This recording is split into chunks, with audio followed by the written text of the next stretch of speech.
et bienvenue dans Les Inspirantes, ces femmes qui font la richesse de notre territoire. Une série de podcasts proposés par Valenciennes Métropole dans le cadre de son plan d'action en faveur de l'égalité femmes-hommes dans la vie locale. L'inspirante du jour, c'est Anne-Sophie Barotto.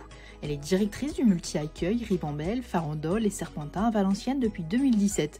Anne-Sophie Barotto, quel est votre parcours ? Alors, je suis infirmière puéricultrice depuis 20 ans.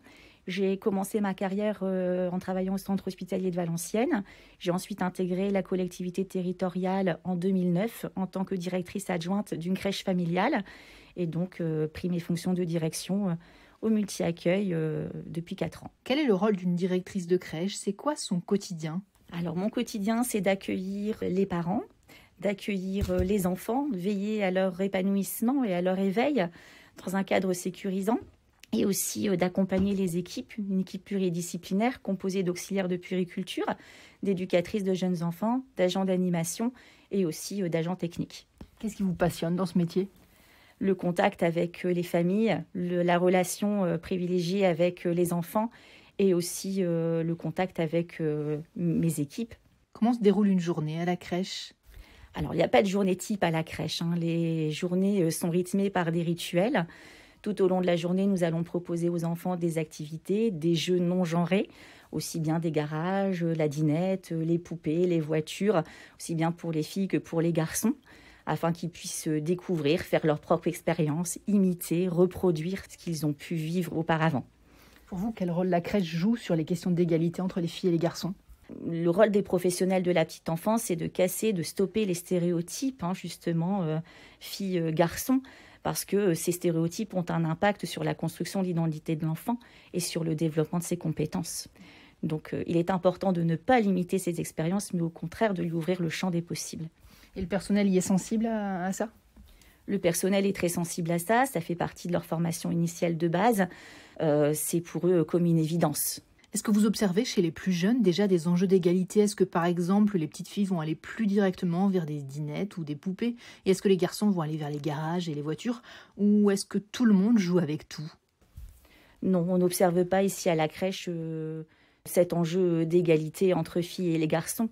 Je pense que ça arrivera plus tard en fonction des modes éducatifs que les enfants recevront, en fonction des croyances peut-être des familles et des messages véhiculés par les médias. Et les parents, ils réagissent comment ? Alors, on a peu de retours des parents. Les parents sont contents parce que les enfants vivent une belle journée à la crèche.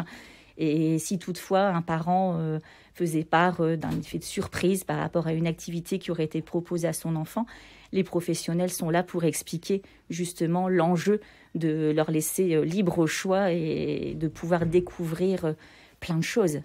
Est-ce que vous voyez une évolution des mentalités au fil des années ? Je pense que les mentalités évoluent. Effectivement, on a très peu de retours de ce sens de la part des familles. Donc oui, effectivement, je pense que les mentalités évoluent. On constate l'implication des papas lors des rendez-vous d'accueil. Les papas sont de plus en plus présents au moment des temps d'adaptation. Il y a une implication autant des papas que des mamans auprès de leurs enfants au jour d'aujourd'hui. C'est bénéfique du coup pour les enfants ?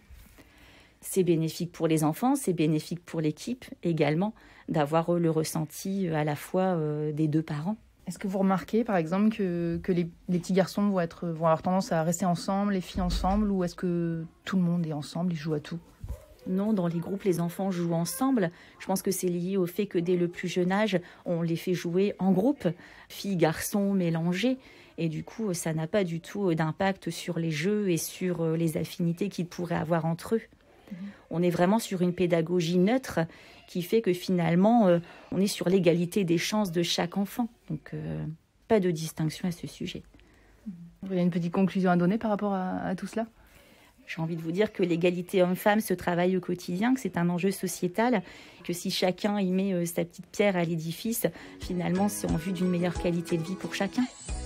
Retrouvez nos autres podcasts sur les réseaux sociaux de Valenciennes Métropole et sur le site www.valenciennes-métropole.fr.